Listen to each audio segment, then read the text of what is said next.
Hello and welcome in to another episode of Tater Talks. We got a twofer this week for you. Tater Talks is the podcast where Tater talks gaming, content creation, sports, pop culture, current events, and really whatever the hell we want. I'm your host, TaterBoy09. I'm a variety content creator who streams 4 days a week right here on Twitch, posts videos to YouTube, including this podcast, and highlight videos. Now, before we get started tonight, I do just want to bring up just a few things before we introduce our lovely guest tonight. I know that we use this stream a lot as an escape for from the real world. Basically, we do a lot of marbles here. We do the wheels, and you guys always make fun of me for doing something stupid, so that's pretty standard. But I do want to highlight that we are on the precipice of a historical election that needs to be talked about, and I don't think that there's a better platform to talk about it than on the podcast here right now. So that's exactly what we're going to go ahead and do tonight. First, we're going to talk. First of all, we're going to introduce our guest, of course. Then we're going to talk some facts about the election, and then we're also going to eventually get into some opinion-based stuff like that. So, without further ado, tonight's guest is a longtime friend of the stream. She's a streamer herself right here on Twitch, and she's currently going to school for political science and English. Please welcome in our guest, missesXgene. How are you doing tonight?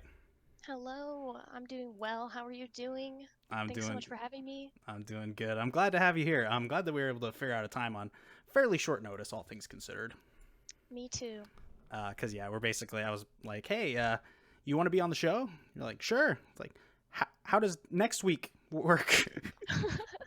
I love it. We were able to make it work. It's all good. But yes, welcome in. Glad to have you here. So let's get you indoctrinated first and foremost into the Tater Talks podcast. And there's no better way to do that than ask you about your name.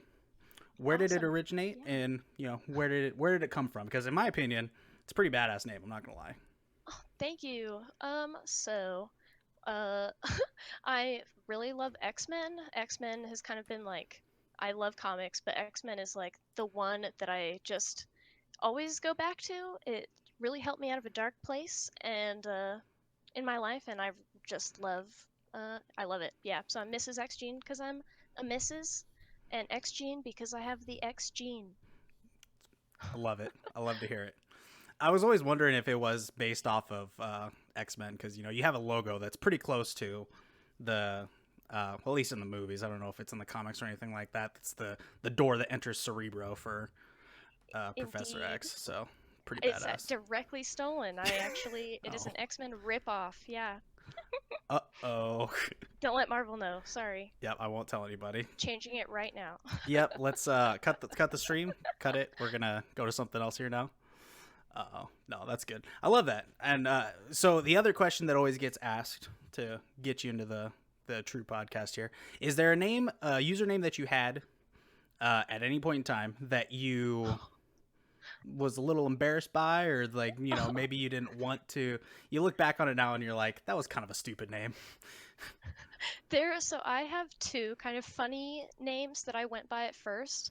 The funniest honestly in my opinion is that when I was making my PlayStation Network ID, I didn't really know what your online ID was, so I literally made my PSN ID my name.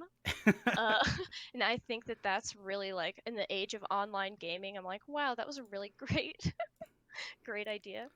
But the second one, when I was growing up, I played hockey. I love hockey. Everyone who knows me knows this at this point. But I was hockey lover 1993, and I think it was hockey girl. Yeah, hockey girl 93. It's kind of like back to those simple days. Yeah, it's kind of like the Michael Scott name when he came up with his. Yes. I won't say it, but you know what it is. All that good stuff. But no, that's great. That's great. I think it's great to, I mean, when I stuck with my name, I didn't change it. I've had my name for a long time, and I kind of regret it. But it is, we're out here, at this point. I feel that in my soul. I love it though. We're like fully indoctrinated into the Tater Boy stuff, so it is what it is. Yeah, hell yeah. Well, let's shout out everybody in the stream here because there's a lot of people here right now, and I appreciate everybody coming in, hanging out. If you're having a good time in the stream, make sure you please hit that follow button. We do this, at least once a week. Well, we're gonna try to, at least. It is what it is. But we've had a lot of people come in here and follow. Tactical, Sir Blitz, Ocean, appreciate y'all. Hope you all Yes. are having a great day. Love you. Thank you for being here. Yes. So let's get in to the nitty gritty of it. So like I said when we were first starting here, I know we don't talk a whole lot of politics here on my stream. In fact, it's actually in one of the rules that we don't talk politics here. So we're breaking that rule here tonight. And if you guys want to have discussions in the chat, while we're discussing, it's totally fine. Just please try and keep it civil. Obviously we don't want to have to like time anybody out or anything like that. But we'll obviously respect your, stuff like that. Yeah, we're gonna ban ourselves because we're breaking the rules here. Good call out, Asian. Good call. All right. So we kind of had three major topics in mind, at least to start about. Well, when we get to the sort of the facts and the opinions about what the election's going to be looking like here next week. If you haven't already voted, a lot of people have already gotten their mail-in ballots, and I've already voted, myself included. Yes. Which is great, especially during a pandemic. Yes. So let's talk about that. So one of the big three things that we're going to talk about is the importance of voting and what it means for you and as your civic duty as part of a civilian of the country. So I guess, is there anything that you are advocating for? I mean, obviously, like I said, we were kind of talking before. This was the first time that I got registered to vote 2 months ago, and I requested a mail-in ballot, came to me, and it was that easy. Honestly, the longest part that took me to actually finish register voting was deciding which party I was going to be a part of, if I'm going to be honest. For sure. Which That's huge. yeah, I mean it is. I think the biggest part about it was it was just officially like making the decision, like this is yes. It's tough. And it's so played up, especially now in 2020. Like, I mean, since the 70s, really, picking the party is like big step. Yeah. There's only two. Well, there's only really two, For sure. So, but yeah. So let's talk about the importance of voting first and foremost, and how easy it really is. Because I mean, like I said, I had never been registered before, and I was registered to vote within 10 minutes.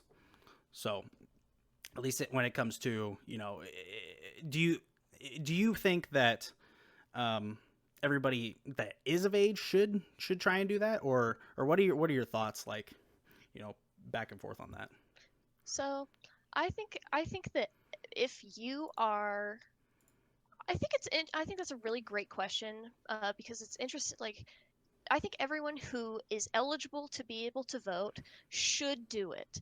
I think that there is no greater like way to get involved. That is the way, as civilians and as Americans, we can get kind of involved. And I think that that's it. Like, yeah, it's the best way. And that being said, though, I think there are definitely reasons why people would not register to vote that I think are totally valid. Like, sometimes I think, like, did you register to vote online? I did. Yeah, I think that's awesome.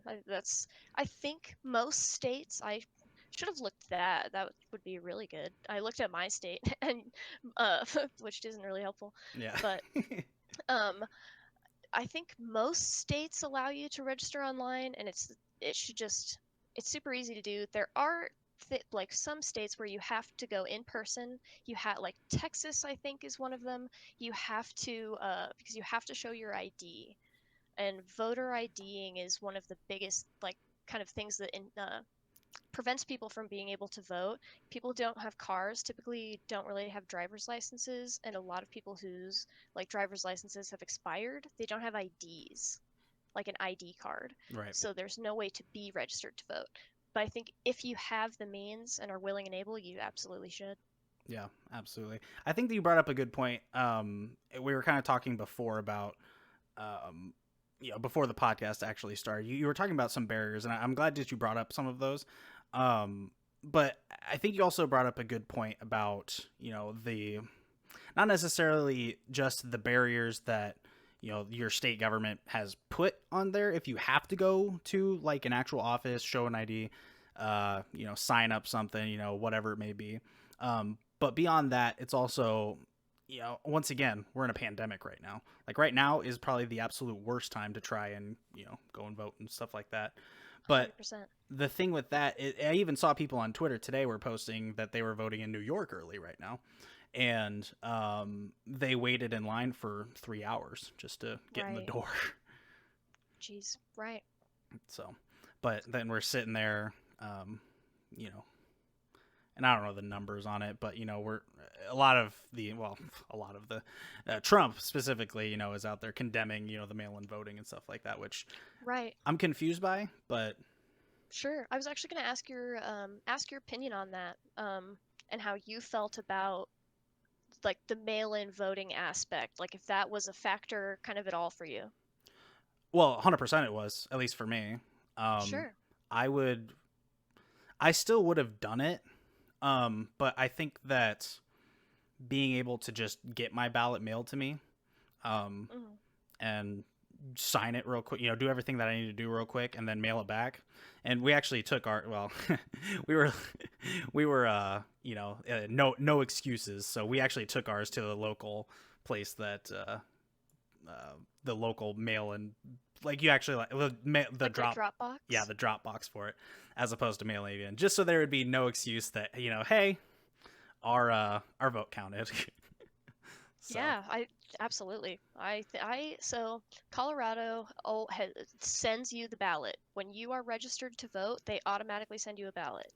The Our Secretary of State, I'm pretty sure it was like that before she was in office, but she's actually been fighting press and the oh, what's his name? The new Postmaster General. oh, She actually sued him for sending out mailers to Colorado voters because everything in Colorado is virtually automated. It's very easy to vote in Colorado.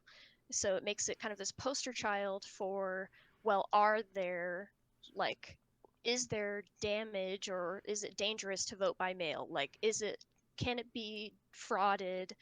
That kind of thing. And I've been voting by mail, and I do it just like you guys did. I've never mailed it, so I always do the Dropbox. But I've been voting that way since, oh man, almost 10 for the last 10 years. probably since you've been able to, right? Since I've literally been able to vote, Yeah. yeah. And I don't know if other states do this. So Colorado also sends you in the mail a little like a blue book essentially of all of the amendments and judges, the presidents, or not the presidents, I think just local stuff. Uh-huh. So they send you like a little book that details like what the amendments do. Was that, did they send anything like that, or was that available to you guys? I don't think that there like we didn't get anything opposite like other than just the actual ballot itself. Sure. Obviously there were some things that they were like trying to, there's some things that we were trying to change. So you have to vote for or against, amending these certain laws. But okay, so yeah, the wording on the actual amendments was on the actual ballot Interesting. itself. So it was if you're voting, it's like if you're voting, here's what the amendment reads.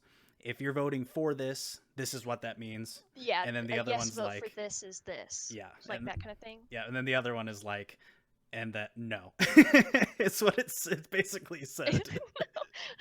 And no, no, I don't want this. Yeah, That's pretty so much. that's a huge one.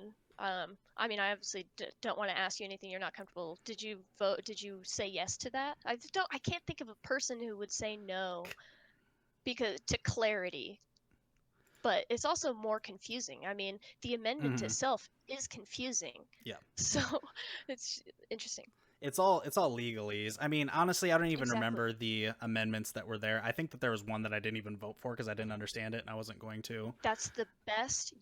Okay, perfect. You just did what you absolutely should do. And this is a huge part of why voting is so complicated. And kind of what I was saying earlier, like people should absolutely vote if they like can, and like feel like, oh, I don't remember what I said, but like if you can and you are able to. I Hmm. also mean like what you're voting for. I Right. think that that's a big part of it. And that's not to say that like if you don't go in knowing the ins and outs of the ballot, you should not vote. Like that is not, no, Right. that's not the case. Um, but I do think people should be inclined to like look stuff up. But yeah, Right. Yeah. I mean, you obviously want to do some kind of research, but um, right. yeah. I mean, we're so like, at least at this point, I'm surprised that we don't have Twitch ads of political slanders on people left I'm and right. surprised. I'm also surprised Twitch didn't go that way. YouTube did. I mean, Yeah. YouTube's also pretty politically charged, I feel like video wise anyway. Yeah. Yeah. For sure. Yeah, they do a lot of But stuff. I think that a lot of what Twitch was just trying to indoctrinate was the hashtag vote initiative. So right. And just getting yeah, out there, which I is think that's a probably a good call. huge I think it is too. And like this is not what a normal leftist would say. I really don't care if your vote, like if someone is like, yeah, I'm going to register to vote for Donald Trump, like like you should, Yeah. because there's also stuff that is going on in your town that I have no idea like what it is. So like the president is a one aspect, and I think people should register to vote because of the local stuff. The local stuff is so it's in your backyard, like you know Yeah. sometimes literally. Well, and yeah, like we were talking before we started, one of the big initiatives for this time, for Nebraska at least, was a few laws to allow voting, or I'm sorry, to allow betting in the state of Hmm. Nebraska, because there are, this is really funny and awkward to tell, but in Nebraska you're not able to bet. Like there's no casinos here. The only places that you can go to are a few of the like registered horse betting things. Maybe Cat Lady can get some clarification on that. Cat Lady is my fiance, by the way, so shout out to her, because she's actually the one that told me to not vote if I don't know what it means. So shout out to her. Hello. Yes, I love you. Um, but that's one of the big things right now, is that we're trying to get betting in Nebraska. Which the funny thing about Nebraska is that I guess it's all about Iowa in this case. So if you live in downtown Omaha, Nebraska, which is one of the two big towns, you can walk across a bridge to go to Iowa, and there's a bunch of casinos right there, right on the border, and you can go there and bet everything that you want to, but you cannot do it on the other side of that bridge back in Nebraska. So that's one of the big things that we're trying to do right now, trying to get right now, Right. to include all the I mean, it's whatever essentially taxes that we can sending, get. right. It's essentially sending all of, like, maybe not all Nebraska, Ohioans' tax dollars to Iowa. Like, Yeah. get you some betting. Let's get you some casino. Yeah. There was actually an amendment I to saw to remove that. slavery as foreign punishment in Nebraska. Yeah, isn't that wild? I saw that. That is a essentially an amendment to I think the 13th Amendment, which is so huge. Colorado passed that. I think it passed 2 years ago on the Yeah. last ballot. That's such a huge one. I hope that got my fingers crossed for you guys. Yeah, I think that should be a no-brainer, but hey, who knows? I know. And the thing is, it's so tight. It's tied up in all of the like prison labor and prison for profit and private prison like labor creation. It just Yeah. really sucks how like invested our capitalism like is into prison. Mhm. Hopefully that'll change. Yeah, I think that's probably a good call. We should change that one. I do just Yeah. want to point out also, Tactical said the only thing I know about Iowa is the Slipknot album. And I will say that Slipknot is one of two good things to come out of Iowa next to casinos. So there it is. Thanks, Iowa. Yeah. I did not know that was a Slipknot album. You know, Yeah, they're from, I don't know where particularly they're from, but yeah, that's where they're from. st- They came to Lincoln in, I think it was September of last year. If Knees Dude is here, he can confirm that. But they were here and they played a bunch of songs off of their album Iowa, because they were just like next door neighbors, not realizing that Nebraska actually hates Iowa. So oh no. it's like, oh, okay. Uh-oh. It's just like a, you know, rivalry thing. Des Moines. They're from Des Moines. Gotcha. Thank you, Phoenix. How you doing, buddy? Des Moines. Cucked out of medical marijuana. I would like to hear more about that. There was a huge initiative to get medical marijuana on the ballot, but then I see. our precious Pete Ricketts decided to um, just kind of veto that, so it never happened. Sure. So, The pocket veto, where yeah, he's like, well, look at it. like, nah, Nah, actually, get that shit out of here. Like, oh, just okay. pretend. I didn't see that. Yeah, Medical what? Nope, don't know her. Don't know her. yeah, no, let's get out of here. Screw that one. Okay, what were the other two? I can't remember right now. Hang on, let me look it up. What are the other two things we were going to talk about? The importance of voting. The Electoral College was one of the other ones. I think we could jump onto Oh that boy. because that's always a big one. And truth be told, I know how about 80% of it works, and I know that Nebraska is stupid because we have like 4.5, but that half counts as like a fifth. So For electorates? Oh no. I maybe I don't know. Damn. I think that Omaha is their own thing. I'm pretty sure like the rest of the state has four, and then the Oh, three and split. yeah, there it is. Got it. Ew. That's weird. Because Hillary actually won. So last election, the whole state was blue or red. Sorry, the whole state was red except for Lincoln and Omaha, and they were blue. But we still gave them all to um, Trump for our electoral colleges that we have. Mhm. So, but Mm. yeah, so I don't know if you can go over just a little bit like in like inch deep, mile wide how it goes, how it kind of works. Like the Electoral College, just Yeah, kind of overview. yeah, So, the Electoral College, I'm pretty sure, and again, Colorado is so spoiled, so a lot of my knowledge comes from our really spoiled electorate. So I hope that this is how a general idea of how it goes on elsewhere. Um, Essentially, the idea is to have people who show up. They're called electors, and they show up. Um, I think you get one elector for every. Let's see. I think it's for every House representative you have, is how it's uh, tallied out. hmm Anyway, but the electors are like a handful of people who are decided at caucus events, primary caucus events, and so you have to are like you're a person. That's so that they pick someone who is like involved in politics, and normally those people are kind of involved locally, but normally they're part of, like you said, like they're part of the DNC or the RNC, right. and they just so they essentially represent like parties is their whole kind of deal. And they are the ones who sway the Electoral College, or the Electoral College. They are the ones who sway the presidential election. Right. And the Electoral College, when it was created, made sense. There's 538 electors as opposed to, millions of people casting a vote. Uh-huh. Because when they first made the Electoral College, a lot of people were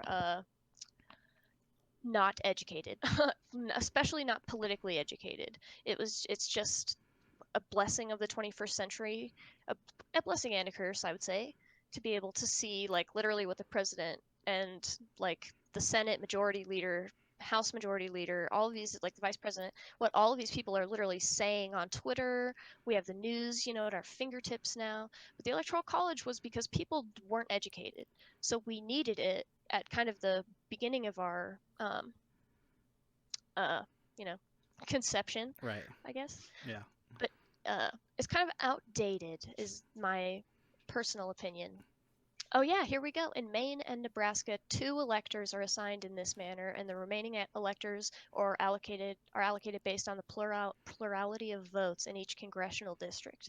Got it. So it just kind of, however that district kind of sways, it sways that elector, if I'm understanding that Gotcha. That makes sense. correctly. So they pretty much, the electors have to take a pledge, like it's a whole thing. They're chosen to be the electorate, and Yeah, that's the college. It is not a place, Yeah. although it probably should be. Yeah, I went to the Electoral College. Sorry, what? I'm sorry, where? Yeah, that place. It's got a good degree there. Like, oh, okay, count this guy out. He's a dummy. Yeah, Let's give him a lector. I think that's Elector of the Year. I think that's an interesting thought process is when they created that though. They probably thought that that was a super good idea. But then, yeah, I mean, let's just That's such a good point. Yes. they're obligated to give their vote to what their district actually votes for. Oh, they aren't They obligated. are not, right. In Colorado, I think that was on the uh every 2 year election. So 2 years ago, we actually elected. So in the state of Colorado, whoever the general election or the general public picks, the Electoral College will put their votes to that candidate, to Uh-huh. whoever the state chose. But you're absolutely right. The electors are not obligated to do it. They typically do it to keep faith in the Electoral College. Funny enough, they're Right. called when the Electoral College votes against the popular vote. They're called faithless electors because the people they're supposed to be representing aren't being represented. Yeah. I think that's fair. That's a fair way to say that. I think it's a little bit harsh, but it's fair because I mean, you're straight up just not going with what the people that Yeah, you are supposed to represent, you know, aren't going with. But, I think that, like we were saying, the electoral call, and this is honestly, this is another reason why I hadn't voted for so long because I would have been able to vote for 3 elections at this point. Um, would have been 2012, and 2016 this year. So I would have been able to, and then obviously all the local stuff and stuff like that. But for sure. so I've been able to vote for those three. What always bothered me was the electoral college because to me it always felt like the popular vote was just a statistic. But now I'm Right. kind of finding out that it's not necessarily a statistic. It just depends on what state you're actually a part of that makes it a Right. statistic. Because if I mean my vote is probably going to mean nothing in the grand scheme of things because Nebraska is a very red state. Whether it's our football Sure. team or our sports team, or if it's our state as a whole. And I don't think that's necessarily a bad thing. I just think that it's we're talking about why the electoral college was created in the first place because people are uneducated. Guess what? Right. I'm learning stuff right now. Right. So Absolutely. it's very, very interesting. And we were kind of having a conversation before the podcast as well. We were, oh, let's get famous. Dude, yes. Let's go. Woo! Sign me up. Bye. Uh, gotta love the spam bots in chat. Um, damn, no, I lost my train of thought too. Um, Who knows? what somebody we were talking about earlier, along with the Electoral College and kind of being educated now. So, so maybe, and this is just me thinking out loud. I guess I should say as well before we even go any further. I did register as Democrat, so I am technically a part of that. But it's once again tough for me to. Sure. It was tough for me to check that box. I don't know. I feel that. I feel that. It's like 100%. to me, it's kind of a spectrum. Maybe other people don't see it that way, but there's things on the Republican side that I agree with, but then there's things on the Democrat side I agree with. There's things on the Democrat side I don't necessarily agree with. There's things on the Republican side that I don't agree with either. So it was a weird back and forth. I don't think that's where we were going conversation wise, but I wanted to put it out there because I don't think that, because I don't think we actually got to that. Let's see here something. Oh yeah. No, Nebraska, we have to register for a party. Yep. In Colorado, you don't have to choose a party. You can register as unaffiliated, but you have to choose. And if you don't choose to be, I think they might have changed this as well. Where Colorado is literally, like I said, the weird child. Like, don't listen to me. It might not apply to your state. Um, but we just made it so I think, okay, you have to be a Democrat or a Republican to vote in the primary, but if you're unaffiliated or a Democrat, you can vote in the Democratic primary. If you're unaffiliated and a Republican, you can vote in the Republican. But yeah, in the primary, that is, not the general. Yeah. But yeah, Interesting. Interesting. there's a lot of little weird. That's the problem. The problem and the beauty of the federal republic. Yeah. Well, I feel Bunch like of little guys doing their thing. yeah, exactly. I feel like Colorado is always, excuse me. I feel like Colorado is just ready to change things too. I feel like they're, at least Often. from the outside looking in, they're always ready to adapt.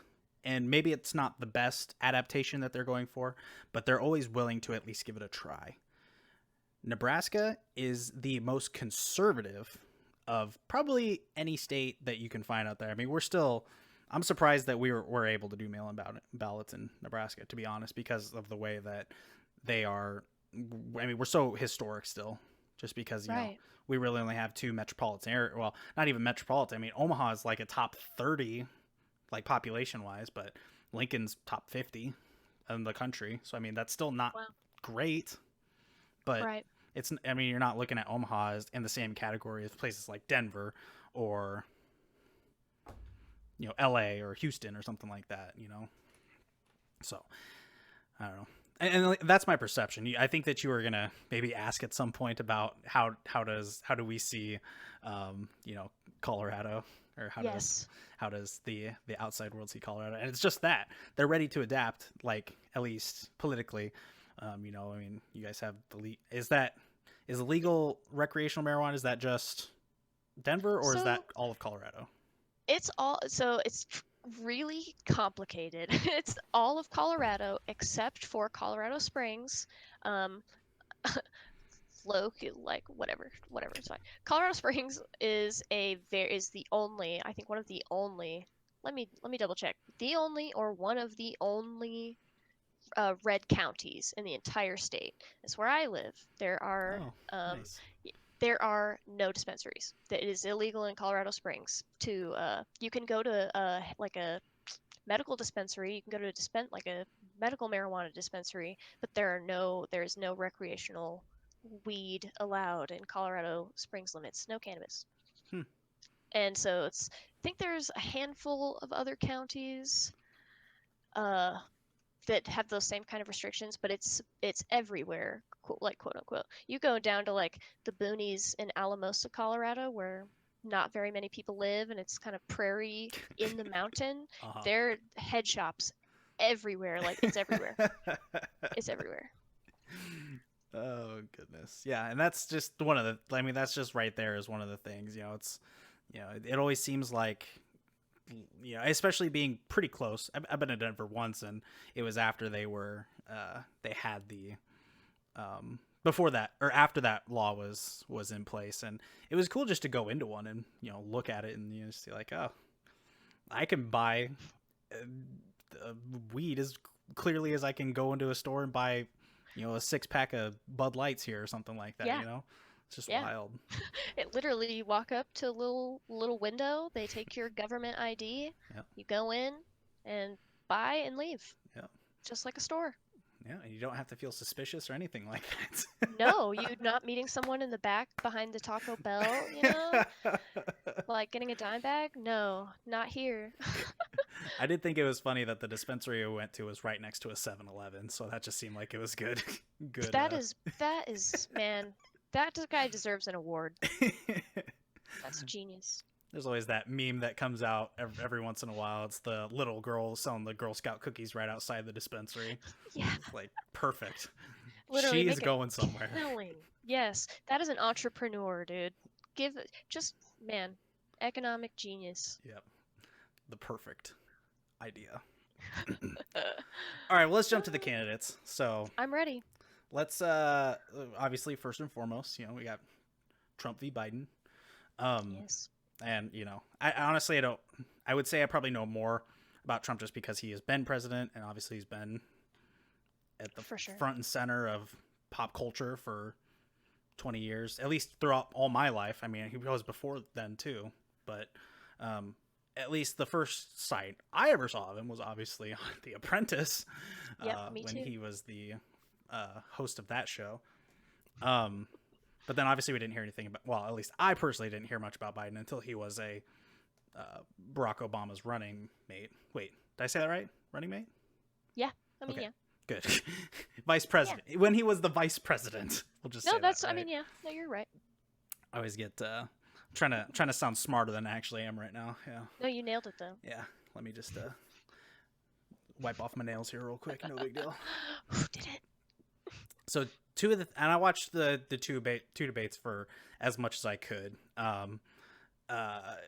mean, they're just How do you watch that? How do you yeah, watch the show? I mean, I'd watch it too, though. yeah.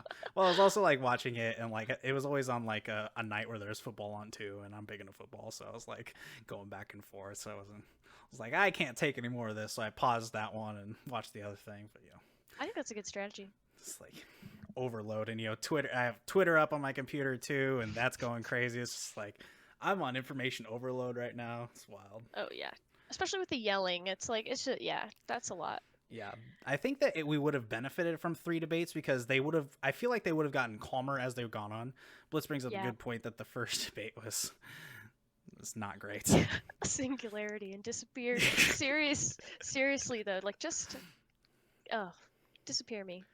Yeah, Not really, FBI, if you're listening, but I do not want to be disappeared. that's right. Nobody listens to this. It's fine. I do. Yeah, but no, obviously the.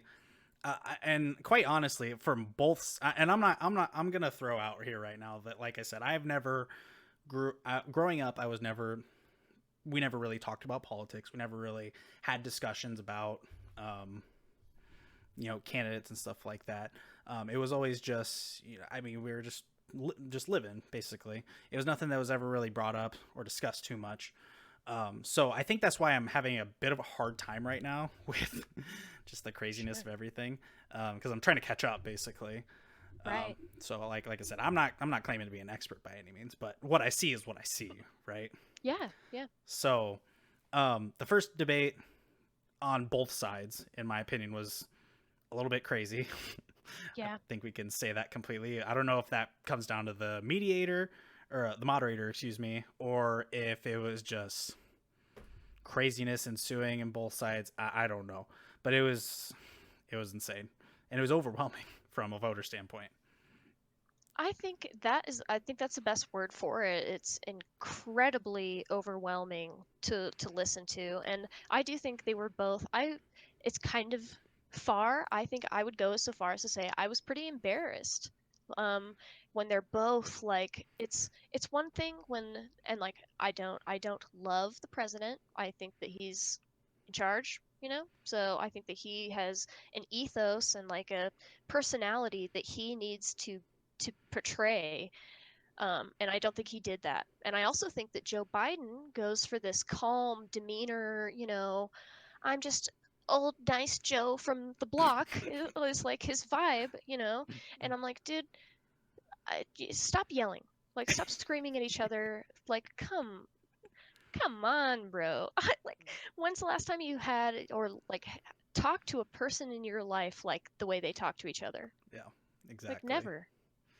Exactly. I mean, it was just I've it was just a mess. I don't even know what else to say about it. But I mean, there was a lot of accusations being thrown out from both Yes. sides. I think that Trump went a little bit harder on the accusations, and Biden had to step back and kind of hold his ground a little bit more. Right, way more defensive. Because he just the way that he was being. I mean, if we were looking at it either as like a chess match or I mean even a boxing match, it is Seriously. something like that. It was definitely Trump was going all out, and Biden had to step back. But I feel like he had a lot of good retorts and good explanations. Like for example, when he would talk about when Trump would claim that Biden's gonna increase your taxes, stuff all that like that. Right. And Biden always came Right. back with, unless you make $400,000 more a year, your taxes will not be raised. Right, you'll be fine. And then all of the things that Trump attacked him for with Hunter, Oof. he was able to come back with that too. And hey, I mean, Yes. He was on it. That honestly, okay, so Joe Biden was on it with the retorts because he's very fast in that he like knows how to defend himself. Hmm. He's very good at defending his morality. And when he went after Hunter, that or and his deceased son, whose name I don't remember, Hmm. unfortunately, but he kind of mixed like Donald Trump kind of like equated them in the same sentence. So it kind of seemed like he was also attacking his son who had passed away.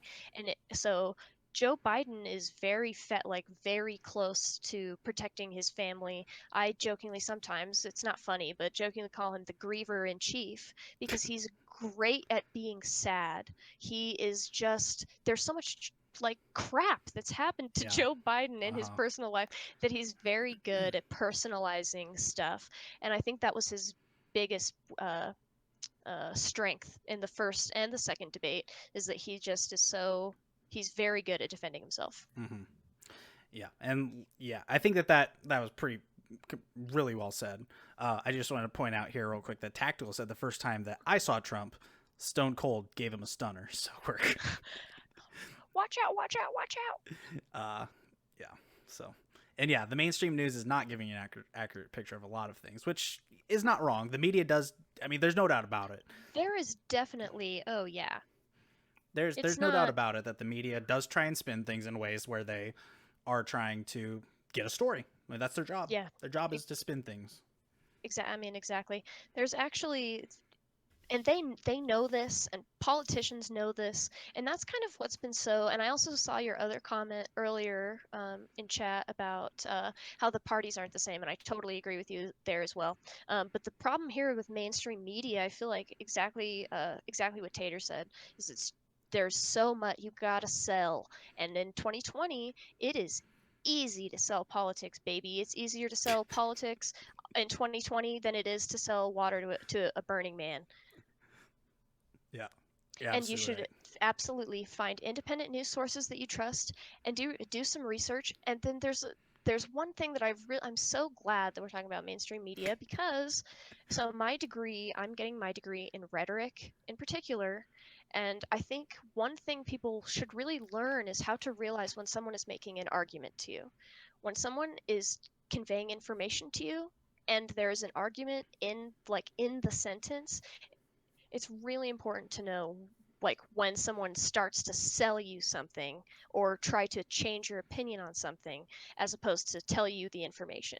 I think it's so if you can't really find like an independent news source that you think is good, or it feels like when you're reading something it feels like there's spin, read a couple of read multiple sources, you know, read read the substantive stuff. It's so it's weird because we know that like newspapers often are kind of owned by the same people, right? And we know that like the TV news is often owned by the same companies. We've all seen that clip of them like repeating the weird Amazon. I don't even know. Like Yeah. it's like a bunch of TV stations repeating the same stuff. And I think it's best to look at written journalism and look at your local journalists. Local journalists have nothing to gain from spin. Those journalists are like high and tight as like for how their wallet is. They need money, and you know, you're probably more likely to find a more neutral opinion coming out of your local paper. That's my biggest piece of advice, is that your local paper is while still technically mainstream because they're like owned by Fox or owned by MSNBC, they are still probably your uh, best chance for like at least not crazy spin. Yeah, not over the top. I get what you're saying. Right. I think everybody's pretty tired of politics being sold at this point, but Yes. I feel like the end is gonna near a little bit. Once I feel like right now we're just in such the we're in the prime time right now. We're less than Oh yeah. what we're 5 6 days away from the actual general election right now. So I mean Yep. we are prime time. It's gonna be hard hitting for the next few days, but then after that, maybe a few days after we'll have a little bit of a hangover from it. But then it's gonna go back to basically what it was. whether it I is Biden that does it, wins it, or it is Trump that is gonna go for another term. I'm not feeling as optimistic. I This is going to be a very you're absolutely right that this is going to be a crazy election. Yes. A bunch of stuff isn't like socially I think is kind of not on, I don't want to say on the line, like I don't believe that, but I do think a lot of stuff is like kind of hanging in the precipice like you said, of this election. And yes, cultural backlash I think could be huge. Depending. We'll see. But I really am afraid of I think it's 79 or 72 days. So the president gets sworn in on January 2nd, typically because it takes that long to actually count the ballots. In Florida, I think it was just the governor race, not, and also the presidential election. I think 2 years before that. But Jeb Bush, Mm. 2 years after George W. Bush was being elected, he there's voter like issues and have recounts in the state of Florida, and we do that, and it sucks because this year is going to be like the state of Florida during Jeb Bush times 1,000. It's Yeah. going to be I think it's going to be very uncertain on Tuesday night. I really don't think it's going to be fast. And I think a lot of people have voted, which I think will help, but I think their turnout for in-day like voting is still going to be kind of large. So just kind of waiting to see. But I think it's going to be until January. We're going to be dealing with some heartache. Yeah, but I also felt like at least from I'm kind of retracting what I said initially too. Now that you kind of bring up some good points there, to be honest. But at least like from what even happened last election, I feel like there was also a bit of a hangover last time. But I mean, clearly not as crazy as it could be this time. But I still think that mainly there's probably always going to be at least a little bit of a hangover. But I hope that I True. and I know that it's always said this law in like memes and stuff like that come out like if you're at your polling place and you're standing in line, they can't reject you after they close. So, Yeah, and I have no idea if that that's true is or not. that is true. If you are in line, stay there and vote. I know it sucks balls being there like until 10 p.m. But like, I mean, obviously, if you have to go home, I think that you should go home, Right. frankly. But but wait in line. This is like when we were kids, and it's like if the sub doesn't show up in the next 15 minutes legally, we can go home. It's that, but real life. You Right. can, if you are in line, you can vote. Yep. Exactly. So, And last 2 years ago, they actually that was actually I think it was during the primaries this year. They actually that happened in oh, I can't remember where. I think Kentucky maybe, that they closed the door, it like and locked people out. oh Iowa. Thank you. And that's not allowed.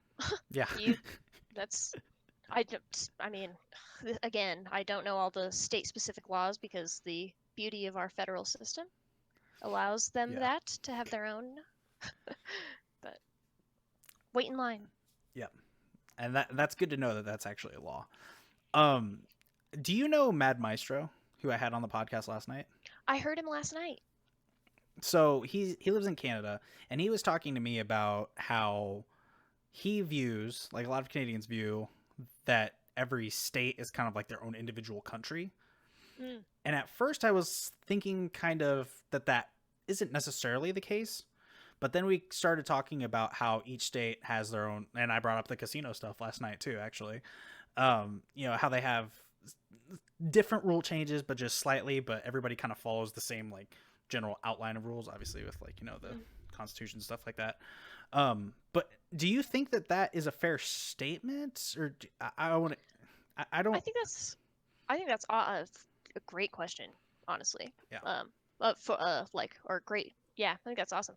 I think so. I think that's a very fair statement. There are a handful of things that tie us together as a country, obviously, like being American and the Constitution and the fact that we are a state, I think is also a kind of a tie-in to being an American. Like we think of states completely differently to what states actually are. Mhm. Right. um, like a like a nation state. Um, but I think that that's totally fair. I mean the inner I think it's a I can't think of it something commerce clause is the one thing in the Constitution that really ties all of the states together. That interstate commerce, um, like we all drive through each other. There's no trading between states. We are one country. We do not trade with each other, kind of thing. Hmm. And so I think that's fair, though, to say that the personality of each state is like its own little country. Yeah. Like I think of Texas, Yeah. I think of Texas, I think of New York, and then I think of places, just places where the state Uh-huh. is kind of part of your identity. And I think that that's true for Colorado. I think that that's true for Nebraska. Cornhuskers, I already know.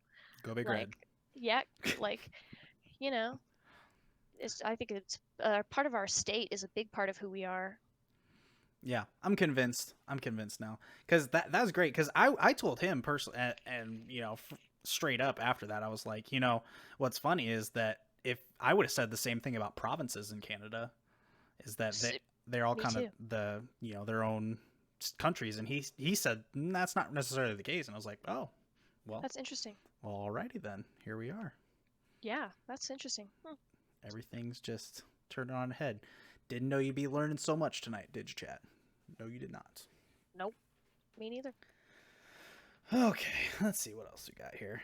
I don't think we got kind of into the Oh, I just remembered. I wanted to ask more about, so like when you were coming up and like your parents were kind of like, did your parents talk to you about politics at all?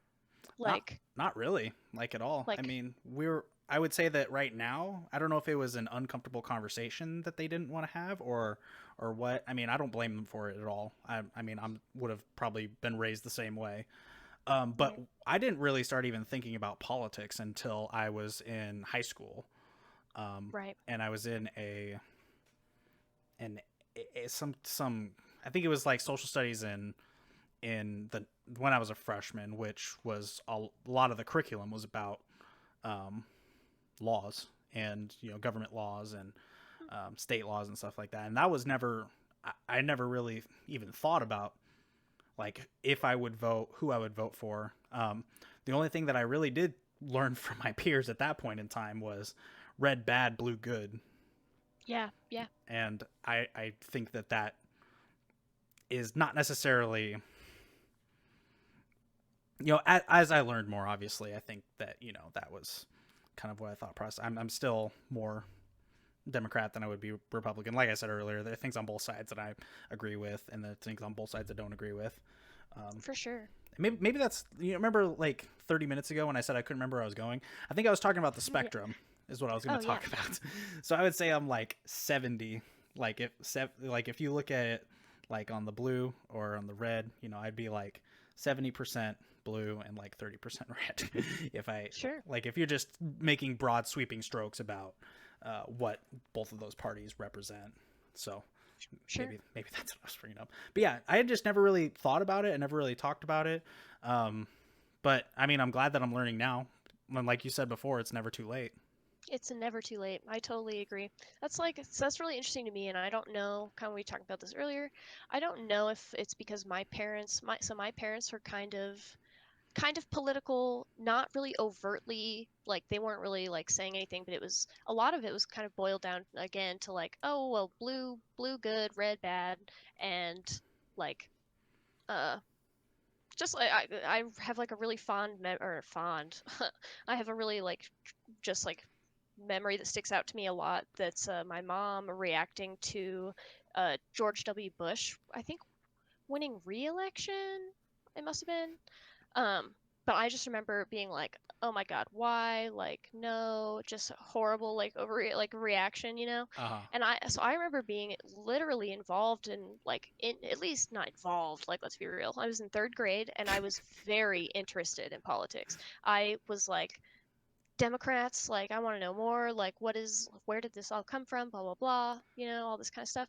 And one of my oldest friends, Garrett, who's a really awesome person. His parents or his dad is an Air Force pilot. It was always his dream to be a pilot. Can't do it because of like color blindness kind of like Oh, thing. It yeah, really sucks. yeah, He's a lifelong Republican. And we literally have been arguing about politics since third grade. And we are very similar people. yeah. We do not argue anymore. Like, it's just I think there are absolutely people that you can like find common ground with, like no matter the political lean, because there isn't absolutely a spectrum. I don't think, I mean, I'm not really a Democrat. I feel like I'm a really far left person. Sure. Really, really far left. And I think it's easy to kind of condemn, like when you get into that kind of like I was saying earlier, it's like a sport mentality of like our team versus their team. Yeah, It's just dangerous, and absolutely. there's no point in putting like, I don't know. There's no point in labeling it, but like there really like, I think it's picking a party and doing this like dog and pony or uh what are they, elephant and donkey show Right. is just like, kind of sad. Like, wish we had more political kind of leanings, interest, and I think that's all going to come with time. And I think I mean, also with just the day and age that we're in right now, too. I mean, there was, I think if I was a kid now, it would be a lot more talk. It'd be a lot talked about more Same. as opposed Oh, to like I just never really grew up with it. I mean, we never really even had cable when we were growing up. We always just watched movies and stuff like that, so I didn't have access to like CNN or um, Fox News, for example. I mean, just like things yeah. like not necessarily that particular. There, Fox News is a little out there, but you know what I mean. Just the accessibility to those news outlets where Yeah, I can at least download the information and then I can decide what I want to do from there or what pretty decide much. what I want to think from there. So that's why it never really happened until I got older. But now with social media, I mean, you're out there. If you can't roll on anybody's Twitter without at least something popping up, Right.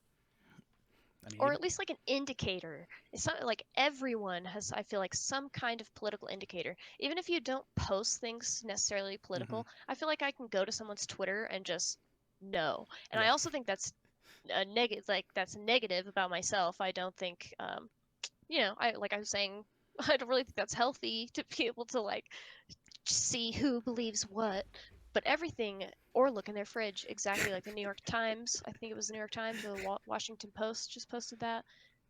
Cringe. they had an article that said you can find out what political party they are just by what's in their fridge. Yes. Was that a And they slam on posted like pictures and polls. They were serious. Was that like a slam on like vegetarians and vegans, you think? I honestly I think it was supposed to be, look how obvious it is because the liberals have soy milk like type of vibes. Like there's no meat in the fridge and there's soy milk. Whose fridge is this? Like low Who do you key, think that they're was the voting vibe. for? But I also kind of think I think that the aim is also the opposite, and to say you don't know. mm, yeah. Like, yeah, yeah. I mean, sometimes you can know, but I also think you cannot. Blitz says, I'll tell you what, I was accurate on that shit about 90% of the time and picked fridges for 10 minutes. That's amazing. That is absolutely amazing. Epic score. Yeah, good job. 90%. That's an A. That's an A, yeah. Let's So, get it. good job. Good job. But I think that's a good point. And if you happen to see an avocado on my counter, don't worry about who I voted for. Just throwing that out Yeah, there.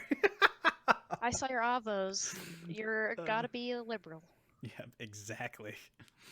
It is a good success rate. Yes, exactly. Jo Jorgensen is running this year, who is actually a very good candidate, and she's not getting any attention because she doesn't fit into a box. That is absolutely right. Jo Jorgensen, the person that's running for under I cannot remember her name ever. I'm a horrible person.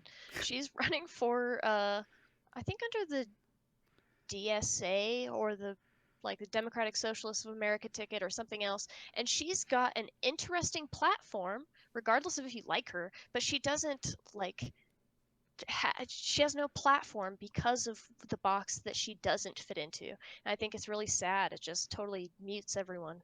Hmm. Um, and I wish, I wish I knew more about her. I mean, there are some things that, how do I say this? I think that, you know, fitting into the box is a very good point, because I was going to bring up when we were talking about stuff, the two-party system is exactly what I was going to bring up. In what other scenario in life do you pick this or that? Oh man, never. Football teams, sports teams, uh, Oh, what easy. gas station to go to, what kind of milk you want to get, what food you want to eat. It's Right. never one or two things. It's never two things. But Sports. when we are electing who's going to be in our, you know, to run our country, boom, pick one or two. Right. Vaccines, good one. Maybe not wrong. Washington football team. Yes, go sports.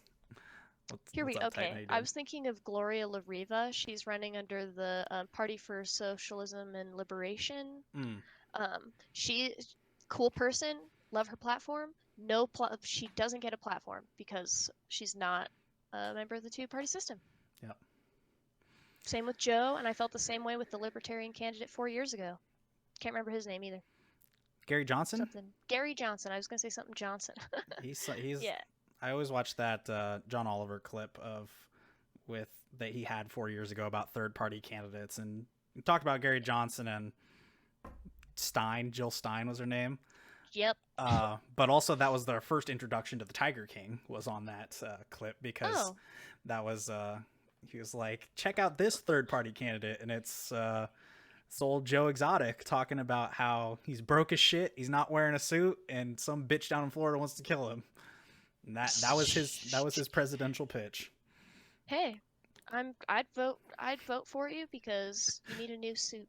Yeah. You need that money. Have you not seen that clip? I gotta send you that. I don't think so. Yeah, Oh, it is send me the that. funniest shit I've ever seen. Oh, it's so funny. I think that's so, and I think that there's okay. So I love the third parties and the fourth and fifth and 10th Hmm. parties. There's a million parties. That's my favorite thing about voting is you get to see the people who are on the unity ballot, the libertarian candidate, the abolition party. Like there's Hmm. so many, and we have people in America just like you're saying who agree that there are millions of us who agree that there's no black or white, like, well, Democrat or Republican. Like it's not that simple. And politics is literally about finding what is like the definition of politics is something literal like quite literally like finding what works for everyone and like making it happen. And it just makes me laugh because it just that's not the reality in America. Like it is, but we've bastardized politics to where it's now like, who do you want to be president, blue or red? And if you don't agree with me, then fuck you. Like it's just weird. Hey, Kona, brother. Yeah, and like nothing wrong to my Kate Kona brothers, but it's like that's the vibe. Like if you don't agree with me, then you're wrong. And Democrats do this too, and Yep. in a more rude way. And I think constantly calling Republicans stupid for the last 10 or 8, 10, 12 years has really put us in this like just a weird place. You're either stupid or you hate other people. That's how like it's like you're either a hateful Republican or you're a rude, like overly academic, educated, smartass Democrat. I think you said that perfectly, and I'm glad that you brought that up, because another enlightening moment in my political life was actually the last election. Because, you know, like I said, always before that, I always thought red bad, blue good, and even up to that point, I had thought that. But one of my friends, actually Phoenix in chat, I don't even know if he remembers even saying this, but he said to me, he's like, you know, there's a lot. It's kind of crazy with how everything works, but you have to sit here and think that there's not there's bad people on both sides of the political party. Sure, Hmm. there's good people on both sides as well, but there's a lot of bad people on both sides. And I think that we see a lot of, at least for me personally, I see a lot of people that do, and probably because I'm part of more of these communities than the other way around. But there are a lot of times where I see people bashing on, Republicans, and you just hating on them for, Democrats hating on Republicans just because, somebody has just like a Trump 2020 mask or something like that. And so what you're doing is you're making blanket statements at that point on someone you don't even know. Right. So I think it's a good point that you brought up, that, and then you see it on the other side too, where Republicans are also being, do the same thing towards Democrats, the snowflake argument, stuff like that. So I think that you brought up the good point that there are bad people on both sides, and it's not just one side that's causing a lot of troubles right now. It's both. Right. And that's exactly right. I think a big thing that kind of gets like missed, forgotten, swept under the rug, whatever you want to say. We're supposed to be working together. And the Right.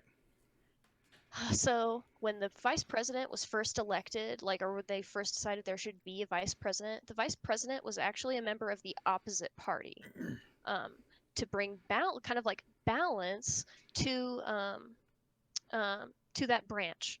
And I don't think that that's a good idea now. I'm not suggesting that that we go back to that. Yes, I learned that, but not from Hamilton, but very recently. It's one of my favorite things to think about, because I think we used to be. I mean, it's politics in America has always been divisive, and it's always been about the other guy. It's always been about making kind of like an enemy of the other ideology, kind of no matter what it is. It used to be the Federalists and the Anti-Federalists, and they, whether, I mean, this kind of depends on who you talk to, how much they swayed, but they both made concessions to the other. The entire Bill of Rights is because of anti-federalists saying that we deserve, individualistic rights, along with the federal system that we have. And so I think we need to go back to find out how to work together. I don't necessarily think Joe Biden is the candidate, unfortunately, to do that. I don't think Donald Trump is the candidate, for the Republican candidate, to do that. But I think that that is something that we should really try to think about. I think that also goes back to states being their own country. I think we need to find again kind of what it means to be American, and work to that end, and stop working kind of against each other's best interests all the time. I agree, and I think that a lot of that comes from media and social media in particular, because it's very easy to be a keyboard warrior in these days. Oh, don't I know it? I'm the best, ranked number one. Number Plat. uno. Have you ever seen Fight Club? Yes. This is a weird question, but the whole kicker at the end where the we just lost cabin pressure quote. Yeah. Yeah. That was the exact same. Watching that movie for the first time was the exact same feeling that I had of shock when I found out that the parties switched at one point. Was it Yes. Abraham Lincoln that switched them? No, actually, so they actually switched in the 80s with Ronald Reagan. It's very soon. There was one before that way though, sooner. wasn't there? Like a They long, were long actually time ago. different. They were almost Got it. totally different. Got it. So they did, those were the names, but they were virtually, I guess they were virtually, oh, I don't know. No, I think they were different, and the Whig Party was more prominent, and it was Gotcha. the Whig and Republican parties merged at one point. I think is the only other real change. I could be wrong on that. The biggest one was in the 80s. Yeah, gotcha. But yeah, and that was in a government and politics a GoPro class that I had, and it was straight up like, oh my god, what? Yeah. Completely just Yeah. changed because someone decided that we could just change them. Got it. Yeah. It's essentially like the person who's running on that platform is like, we stand for this and this now, and then that was it. That was it. Yeah. It was, I don't remember if Southern Democrats, or if it was no, where the Republican Party something happened, the Republican Party, and then so Southern Democrats are virtually like Republican light Mm, is kind of like what happened, and then that is like the catalyst for this party splitting, I think. yeah. Yes. Yeah. It's pretty wild. Pretty crazy. All right, let's start wrapping this up. But I do want to ask you Yes. two last questions before we depart. We've had a lot of good discussion here today, and a lot of good discussion from the chat too. And I think that I'm glad. First of all, we've been able to keep it fairly civil. I was a little bit worried that I was going to have to come in and start, yeah, I mean, if you like people are gonna come in and say Trump 2020 or Biden 2020, that's fine, right? The spammy. But if you would Yeah. have spammed that, then like, hey, let's calm it Like, down, okay? chill. Let's time me out. But I guess we did have to ban someone earlier, but they were just a bot Hey, trying to get. just get They were famous. just trying to get famous. Yeah, just get famous, forehead.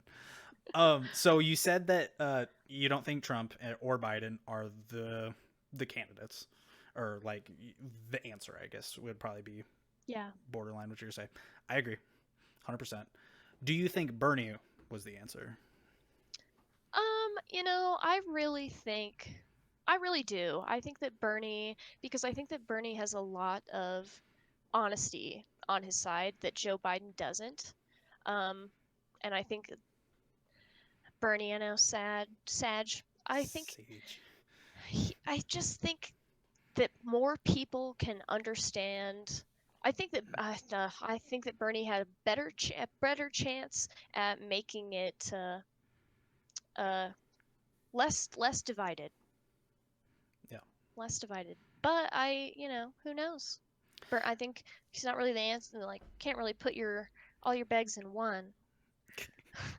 I'll be the political hooligan. Strap in, everyone. Welcome. Pause, champ. I think that Bernie would have been the answer in 2016. I don't know if he would have been the answer now. I Um, feel that. I don't think that he. I think that Bernie's in a weird spot, and I think one of the things, this is a very, I'm going to say a shallow thing to say about him, is he gives the perception of old. Yes. Yes. He is a guy, he's got glasses, is he's kind of got an Einstein look going on. His hair's all over the place. It's wild. His Yeah. tie's kind of loose and not always like in the right spot. Older He's always grandpa. hunched over. He's always pointing at things. So he always gives the perception of of being older, whereas Trump and Biden don't necessarily do that. Although Biden is 78 and Trump is 74, I believe. 74, I think is what they said. So He's still in his 70s regardless. Insurance old. companies aren't selling insurance to people who are over 70 years old in this day and age. So I don't know what we're doing here with those. But I think that, like I said, that's kind of a shallow way to say it. But I think it's also, Bernie's been on the front lines of, protests, and he's been out there for so long. I just think that, I don't know. I think that he would have been the answer before. I don't think that he would have been the answer now. And yeah, a lot of people over 40 Sure. did not back Bernie's policies. I think And the yeah. majority of voters are probably 40 or over, or at least a good chunk of. A lot. That's kind of the age group is like I think 30 to 45 is like one of the more active kind of like age groups. This year is changing a lot of that. I think with the availability of voting, I think with the people feel like intense purpose, like they need to vote. So I think that's driving more people. But there are a lot like the voting ages are uh, kind of flip-flopping, but yes, that is like the pivotal age that you want to get. That's the group that votes the most Mm-hmm. and the most frequently, at least. But I think Bernie in 2016, I definitely agree. I think Bernie in 2016 would have changed a lot of stuff. I think that would have been a different like foot forward. I Before 2016, so I mean we were already kind of like headed down, and I mean like socially, we were already kind of headed down this path. Um, but I think I think stuff has been exacerbated in the last 4 years, and I think Bernie probably would have done a better job sustaining that 4 years ago than now. Yeah, and I think a lot of And his ideologies would have been a lot different too. I mean, back in 2016, when and this was, I mean, oh man, it's so tough to think like what it was at that point, because everything's changed now. Like honestly, what I would look for in a candidate is somebody who wants to, get this virus pandemic out of the way, and then get the economy back, which is what Trump wants to do. But obviously, that's what Biden wants to bring it back too. Um, Right. but I don't know. It's a mess. I think that's a really good point. I just want to like comment on that really quick. I think the virus and the economy are going to negatively affect whoever is in office. I think there is going to be backlash for Trump if he's reelected. It's going to be the same dog and pony show we're doing now. Like kind of like BizBub was saying, that it's like the media is literally watching every step he's going to make Yeah. about the virus, as they should. He's the president. He needs to have his foot held to the fire. You're in charge of millions of people. I think that's fair. Hmm. That's fair I agree. trade.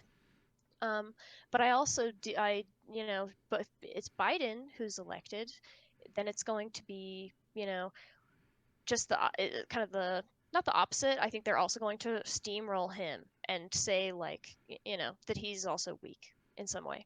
Yeah. It's not going to be good turnout. The economy and this virus are really serious, and I think that the lack of their kind of the lack of the, or I guess there hasn't been a lack, the amount of presence of those two topics will really is really going to change the election and how people feel afterwards as well. Yep. Yep. Exactly. So, the final question: Yes. who wins? Oh boy. Well, that's funny. So, I think I'm just oh, it's going to be very, very, very close. There is not going to be a landslide victory. It is not going to be whatever. I think that Joe Biden will win the electoral and the popular vote. Um, because Hillary Clinton was a very, very weak candidate. I regretted the moment I marked her name on that ballot because I did not like her. I didn't like it. Didn't want to vote for her. Did it anyway. Because who else am I going to vote for? Jill Stein? Come on. Come on, dude. I mean, love you, Jill. The Green Party is not going to win. I'm sorry. Anyway, sorry, Howie. Um, uh, but I think Joe's got it on lock because 2016 kind of opened people's eyes. I feel like I don't think people were that aware of what the Electoral College can do. I think there's also a lot more pressure on the electorate to kind of follow the public opinion, at least now that they kind of saw the backlash of the faithless elector. Yeah. I asked you this question because I was hoping you were gonna like sway my answer somehow. However, I still don't know. I think that Yeah. I'll say this under the microscope here, that the election's rigged and Trump's probably gonna win again. That's probably what's gonna happen. So I don't know if it's rigged. I think that the voter count and the mail-in ballot situation and Philadelphia's situation, I think it's Philadelphia. Someone is having an issue with their Supreme Court, but I think it's going to be a frickin' mess, and I am very tempted to agree with you that Trump is going to win because of that. But we'll see. I have pretty low expectations after 2016. I got into politics because of 2016. Yeah. Yep, I agree. I think I mean, I'll tell you that the election might be rigged. That's what it is. But I'll tell you for certain that sports are rigged too. So it is what it is. True. The NFL's rigged. The NBA. NHL, looking at you, Boston. That's got to be why they were so bad this last season. I forgot to pop over that you were a huge Bruins fan in your intro. Yeah, everyone's scripting. That's right. Scripted. Tactical. If I knew how come the candidates were all a million years old, I would gladly answer that question for you. However, that's honestly, dude, one thing that we really got to figure out: term limits. Can we all get behind term limits? Because that's got to happen. There's no reason a person. So, I want to talk briefly about. We I know, I'm I'm sorry. gonna keep it a buck with you. I'm loving this conversation. We can keep rolling as long as you want, to be honest. I'm good. I kind of have a few more Sure, let's things to do it. say. I just want so term limits are really important to me because especially for like the Supreme Court and which is obviously an obvious one. Hmm. I think the downside, so this is why for anyone wondering why there are not term limits on the Supreme Court, it's so that they don't have to run because if you have to like and you don't run obviously because the president selects you, but they don't want to make it a this president made this person like they want to keep it as apolitical as possible. As you know, in America, you can't make things apolitical that are political in nature. It's impossible. It's it doesn't work like that. Yes, Jeff Fortenberry and oh Mitch McConnell, Lindsey Graham. It could go on. Doug Lamborn. I think he's served 6 terms. He's my House of Representatives member. Hmm. He has served like 6 terms, and I just don't because people vote for the incumbent, and it's just disgusting. The term limit's got to come up. I also am not a fan of Mitch McConnell. Um, Mitch McConnell's a bitch boy. Jeff Fartenberry. I honestly don't even know anybody else other than him because it's like Yes. he. I mean, Cat Lady and I are the same age, so I don't know anybody else. So it is what it is. Isn't it crazy how like some of these politicians' names like become a household name just because you've known them for so long, not because they're good necessarily or bad necessarily. They just are around so freaking long. Hmm. They don't go anywhere. Yeah, and Blitz brought up a good point of gerrymandering, and I don't know about Yes. so much about voter suppression. I think that that's I don't want to say. I'm ready. I think that falls Oh, under slightly under the category of I don't want to say it systemic racism, where it could possibly be there, but there's obviously like not a lot of proof. But I mean, there's some pretty good signs. I don't know if voter suppression is something that is actually there. I don't know. Maybe you can shed more light. But gerrymandering is absolutely 100% a thing, and that is one of the reasons yes. why quote unquote rigged. Yes. Yes. So gerrymandering is one of the like most snaky snake things that they do. There's an amazing Frontline documentary about gerrymandering. It's available on their website. I think it's like an hour long, 50 minutes long, and you literally get to see Congress people in action, city councils in action, like talking about redrawing, and you just see some of the arguments that they make, and it's just so ridiculous. And so you get to see some of the most there's this gerrymandered locate. Wish I could remember anything. I wish I could remember where it was.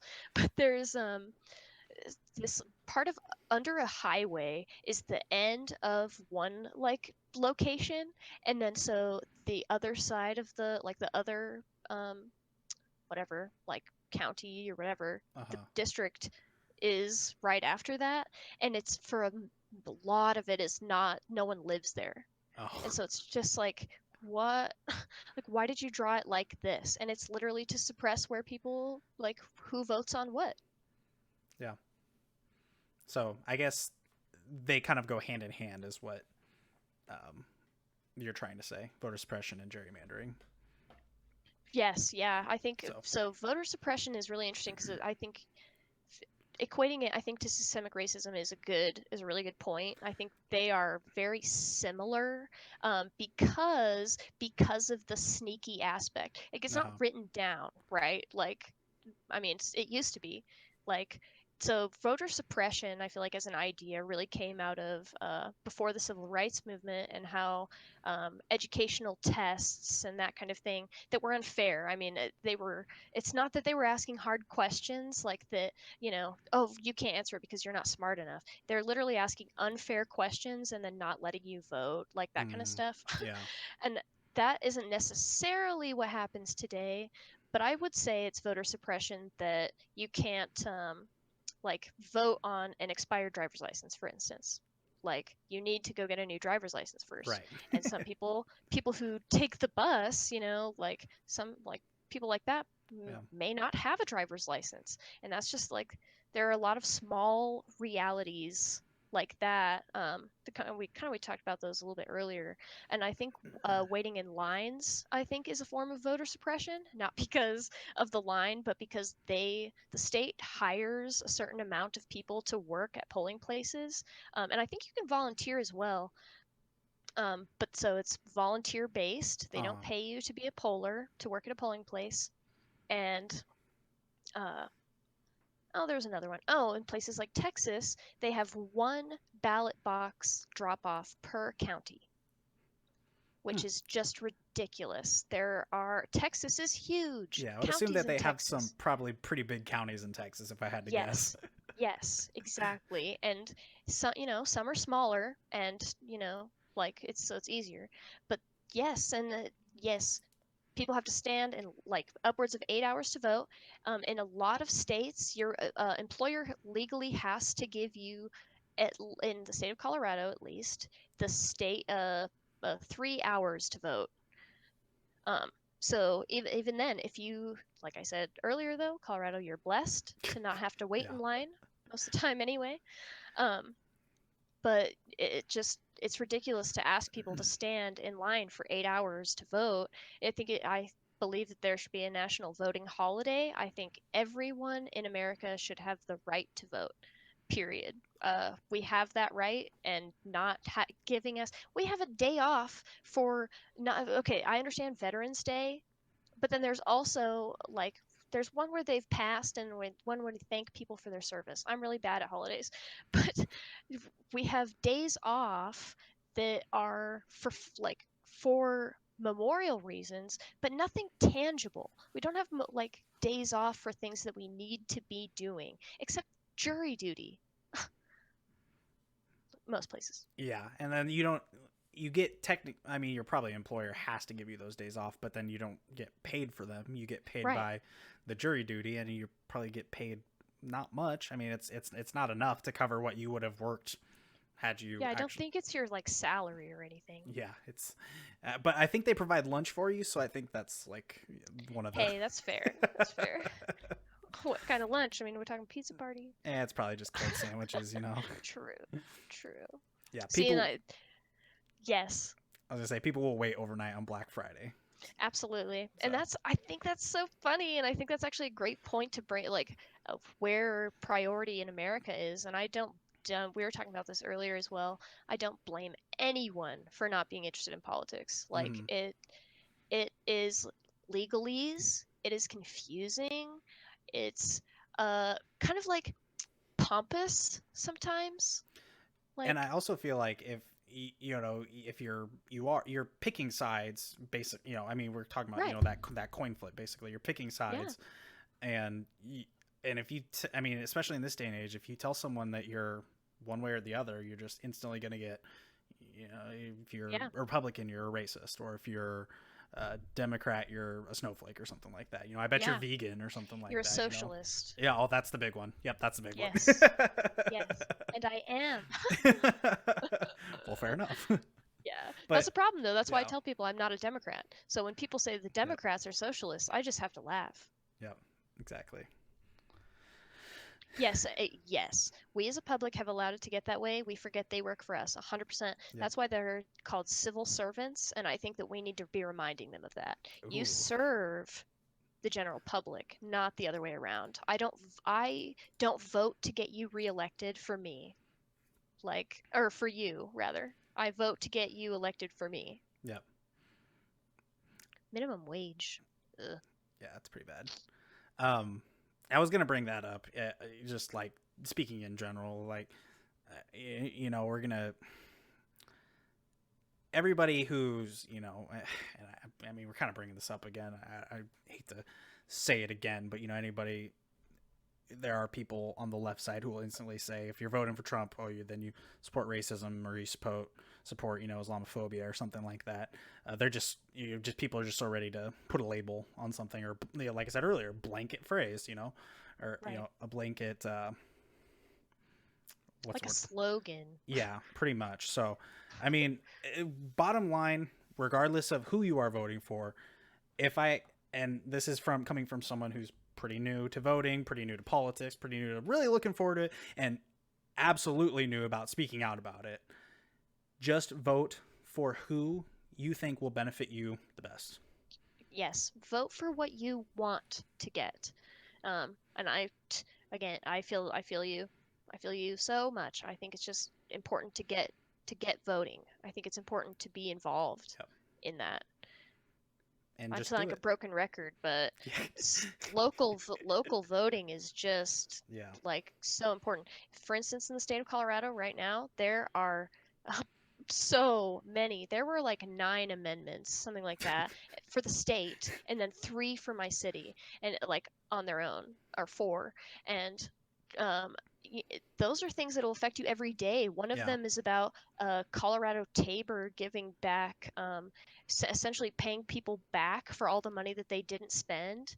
And Colorado voters are going to vote and decide if the city and the state get to keep the money and just use it to uh, get out of the COVID slump Yeah. potentially. And that kind of stuff, like you could get one day, if like let's say you're not voting and one that passes, one day you just get money in the mail, like like it'd be cool. I feel like it would be cooler to know that you voted to get your money back.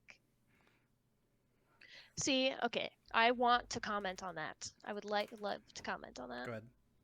Um, so I feel you that I feel like Republicans, definitely depending on where you are, people will be outwardly mean to you, but it's not that's not like only for Republicans. Like I have political buttons on my backpack that I've taken off because I literally fear for my safety. Like it's it's everywhere in this country. Um, have I have opinions that I think generally most people probably don't agree with. And it's like, I shouldn't have to hide. I locked my Twitter account, except for today. Um, but I locked my Twitter account because I'm scared. Yeah. I'm scared of people. And I think I have, that's. Go ahead. see, Sorry. no, I'm sorry. I was just gonna say I think that that's what we've been kind of talking about all night is that um, it shouldn't be that way. Period. Right. I Period. mean, it's just insane.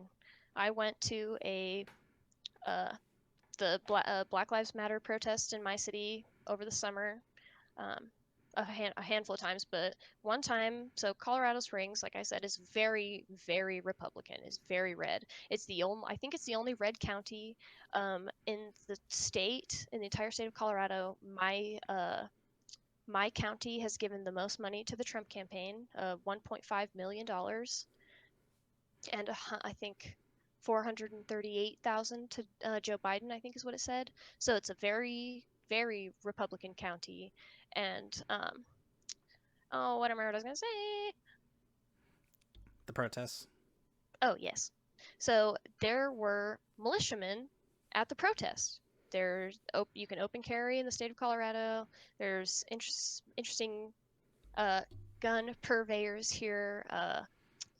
He's a guy with like a big kind of online kind of persona. I don't know if he's not really online, I guess, but Dragon Man's is a thing in Colorado Springs. Very political, like outwardly Republican gun shop owner.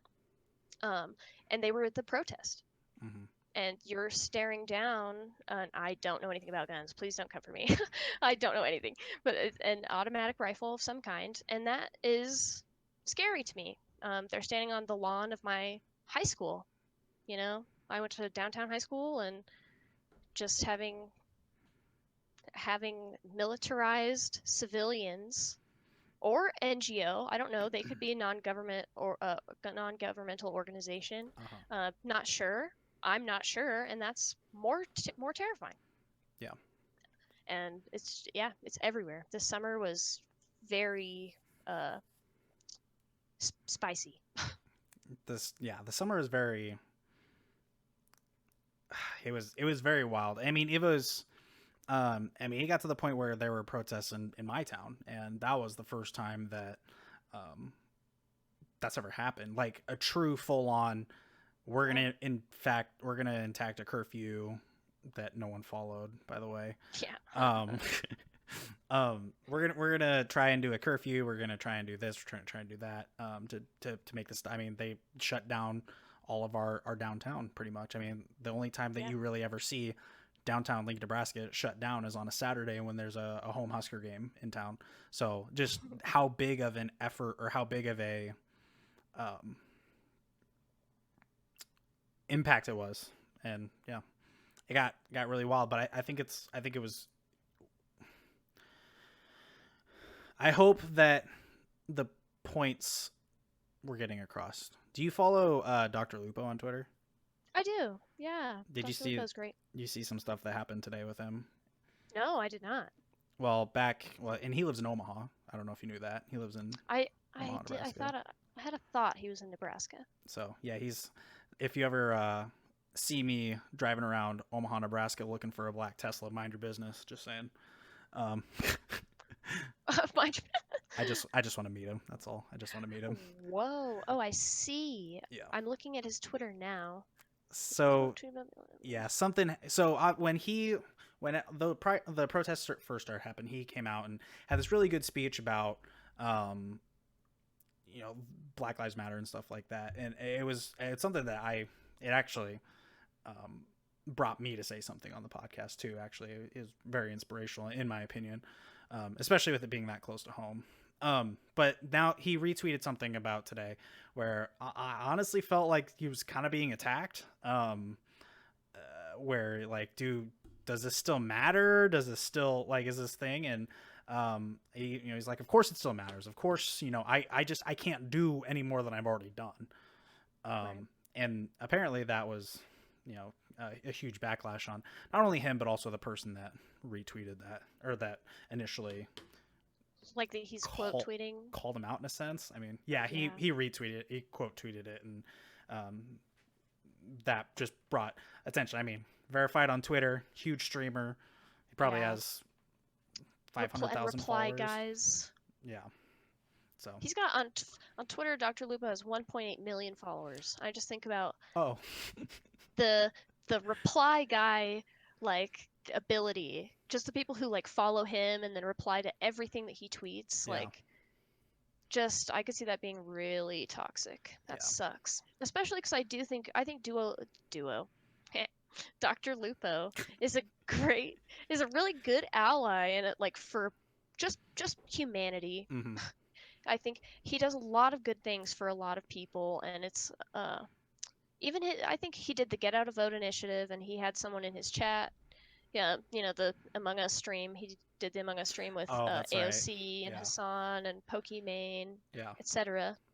I did see that clip too, and yeah, there's 20-month sub. Someone in his chat, someone I'm done subbing to you, whatever, and I could see, whatever, do what you're gonna do, it's your sub, I don't care. It's your money. It's your money, do what you want. But also, I think Dr. Lupo is such a good person. I think it's sad to be like, oh, you played a game with AOC. I don't want to be a part of your life or your product anymore. It's just weird. Yeah. Yes, it was amazing that how he got him too, because it was so really powerful. If you don't like me and don't like that I've raised a bunch of money for kids and that I speak my mind and stand up for what's right, then you can get out. Yeah, he has single-handedly ran St. Jude for 3 or 4 days, single-handedly. Literally. But I just want to bring up here, Bizba said, we're in a broken society. I don't think it's going to be fixed until we as a whole stop pointing fingers and start listening to each other and truly hearing. Yes, if you listen to somebody to have a discussion as opposed to listening to respond, I think that we will actually have, maybe we'll move forward. But until then, who knows? Until then, I think it's going to be rough. And I really think you nailed it. We need to listen to hear and stop listening to respond. I think constantly getting your argument ready. Like, I'm one of those people, I'm really non-confrontational. Like, my online persona is kind of confrontational, but I'm not in real Yeah. life. I'm pretty chill, I feel like. And um yeah, I just feel like being able, when you're constantly building your argument instead of listening to what they're saying, you're Mhm. doing not only them a disservice, but yourself. Yeah. Because you could very well look like an idiot for speaking out of your ass about their opinion when you don't even know it. You haven't even heard it yet. Exactly. And I think that was why I have a lot of respect for Dr. Lupo, and I feel bad that he feels so guilty about doing that. I really do Yeah. think it's good of. I really do think check marks need to stop quote tweeting. Not even just check marks, but people with like unaffiliated people with like a large following really Yeah. need to stop doing that. It's just, it looks bad. It makes you kind of look like a jerk. You're dragging a person with 5 followers. Right. Like, come on, Exactly. Exactly. cringe. So with all that being said, Dr. Lupo, if you want to come on the show, please, by all Please. means. We'll do a live showing too. I'll drive up to Omaha and bring it back down. It's the best podcast on Twitch. I don't know why he wouldn't be on it. It really is. It's up there with like, the May Contain Action podcast. We're gonna get those boys on here eventually soon enough too, I'm Hey. sure. So we're just name dropping everybody here today. All right, let's close this one out. I think that this is obviously honestly the most one of the best podcasts I've ever had. I think that I'm glad that we were able to have some really good conversations, and some really important ones too, and also keep an open mind. I'm glad that we've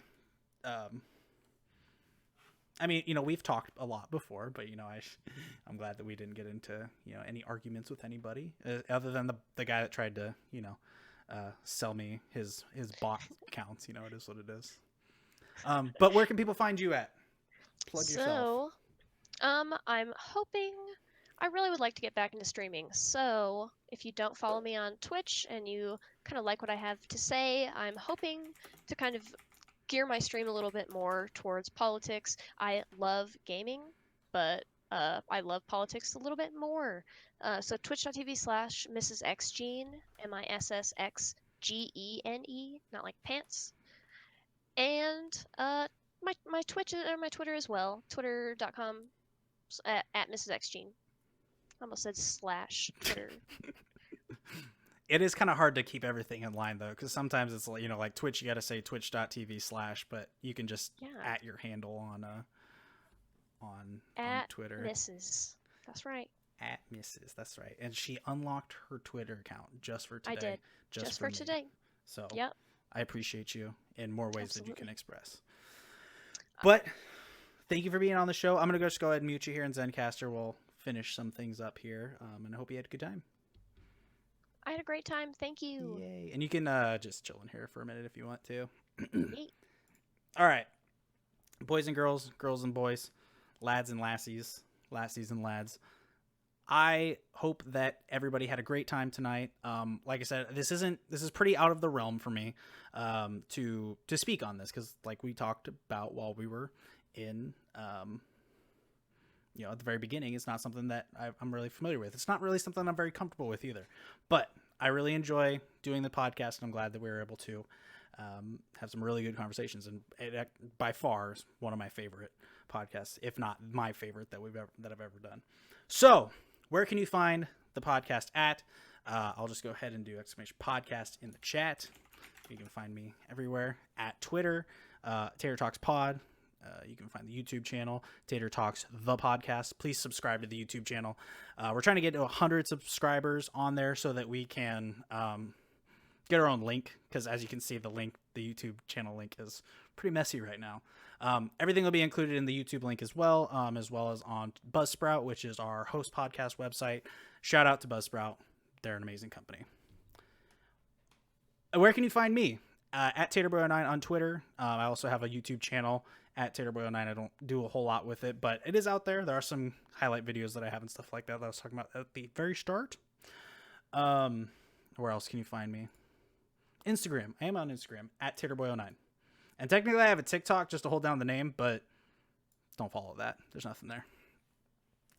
All right, everybody. Once again, thank you very much for being here tonight. I think, like I said, we had some great conversations, and I hope everybody has a good night. So this is gonna be Tater Boy 9 signing off, reminding you that a minute spent in this chat is a wasted minute. So let's make it a damn good time, and I hope that you had a damn good time today. Go out and vote next Tuesday. Peace.